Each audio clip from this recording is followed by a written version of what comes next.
Naaresto na ang mag-asawang kapwa residente ng Purok Sampaguita, Barangay Tucanon, Aritao dahil sa paglabag sa RA 8293 o Intellectual Property Code of the Philippines matapos silang mahuling nagbibenta ng mga peking sigarilyo sa isang bypass operation nitong gabi ng Enero 6, 2025. Ayon sa ulat, ang operasyon ay isinagawa ng 2nd NVPMFC, Aritao Police Station at maging ang PIU NVPPO kung saan ang mga suspect ay nahuli habang nagbebenta ng peking modern cigarettes sa isang PNP personnel na nagpakilalang mamimili.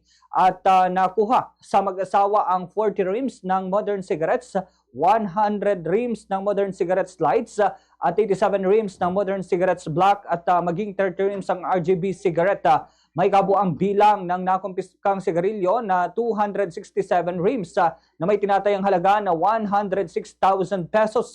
Ang inventaryo ay isinagawa sa presensya ng mga suspect at mga opisyal ng barangay kung saan hindi nakapagpakita ng dokumento ang mag-asawa na nagpapatunay sa legalidad ng mga sigarilyo. Matapos ang operasyon, dinala sa Aritao Police Station ang mga suspect para naman sa pagsasampa ng kaukulang kaso at proseso.